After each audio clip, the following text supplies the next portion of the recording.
عید الاضحیٰ یادگار ہے حضرت ابراہیم خلیل اللہ کی قربانی رضائے الہی کے حصول کے لیے ان مخصوص 3 دنوں کے اندر مخصوص جانور جو شریعت اسلامیہ میں متعین کیا گیا ہے اس کو ذبح کرنے کا نام ہے۔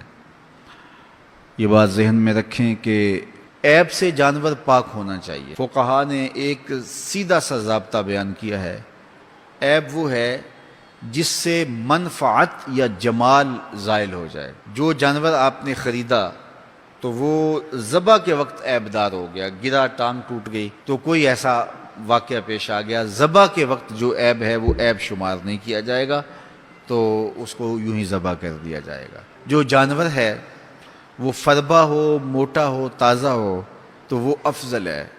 2 جانور کرنے کی بجائے 1 جانور فربا ہو تو وہ زیادہ افضل ہے۔ شریعت اسلامیہ نے صاحب نصاب پر قربانی واجب کی ہے۔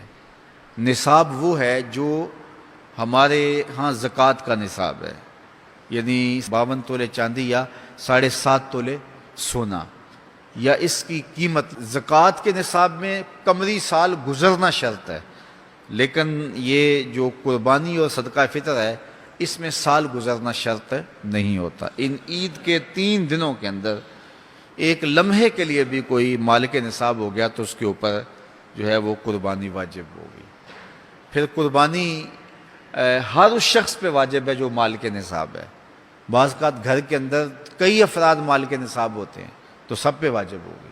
قربانی واجب آپ نے ادا کر لی اور اپنی طرف سے نفلی بھی دینا چاہتے ہیں تو یہ بھی آپ کو اجازت ہے۔ ہمارے آقا و مولا نے ایک قربانی اپنی طرف سے، ایک قربانی اپنی امت کی طرف سے پیش کی ہے، تو اگر امتی اپنے آقا کی جانب سے قربانی پیش کرتا ہے تو یہ اجر و ثواب کا باعث ہے۔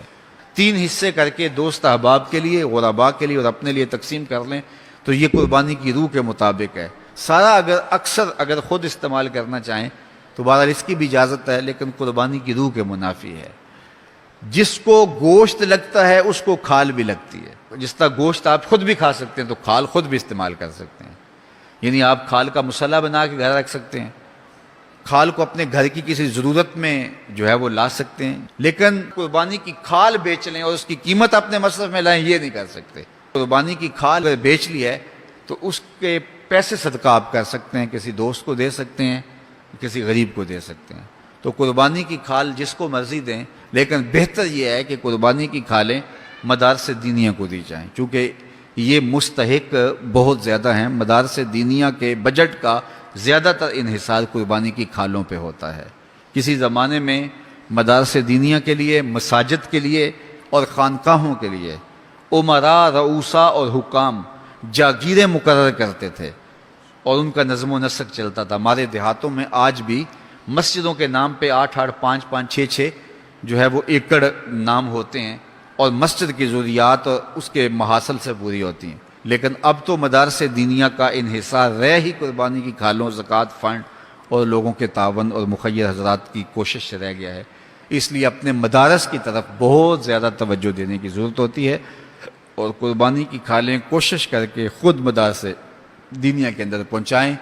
اور آپ کے سامنے جامعۃ المصطفیٰ ایک ایسی درسگاہ علمی ہے کہ جس کے فیضان سے ایک زمانہ متمتع ہو رہا ہے اور یہاں سے نکل کر اطراف و اکناف عالم کے اندر جو ہیں وہ لوگ پھیل رہے ہیں اور فائدہ پہنچ رہا ہے۔ اللہ کا شکر ہے یہاں سے جانے والے پیغام کو مسلم بھی قبول کر رہے ہیں اور غیر مسلم بھی قبول کر رہے ہیں، تو یہ اللہ کا فضل ہے، اس پر ہمیں شکر ادا کرنا چاہیے۔ اور کتنے مسلمانوں کی اصلاح ہوئی ہے اور کتنے لوگ فائدے میں گئے ہیں، تو یہ ایک اللہ تعالیٰ کا بڑا فضل ہے اور اللہ تعالیٰ کا بڑا ہی کرم ہے کہ کتنے لوگوں کو یہاں سے فائدہ ہو رہا ہے۔ اور ظاہر ہے ہم ساری زندگی تو نہیں بیٹھ رہیں گے، ایک وقت عمر کا، زندگی کا ہم نے پورا کرنا ہے، اس کے بعد ہم نے چلے جانا ہے، تو ہماری جگہ اوروں نے آنا ہے۔ تو یہ دارالعلوم اگر زیادہ سے زیادہ لوگ پیدا کرے گا تو زیادہ لوگوں کو فائدہ پہنچ سکتا ہے۔ تو اس لیے نہ صرف قربانی کی کھالیں بلکہ اس ادارے کے ساتھ آپ کا ہر طرح کا تعاون درکار ہے۔ سب سے بڑا تعاون آپ کا اس ادارے کے ساتھ محبت کا تعاون درکار ہے۔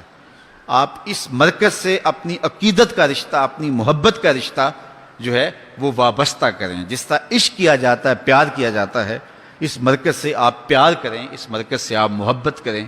یہ مرکز ہماری عقیدتوں کا مامن اور مسکن ہونا چاہیے، چونکہ اس سے بہت سارے لوگوں کو فائدہ ہو رہا ہے.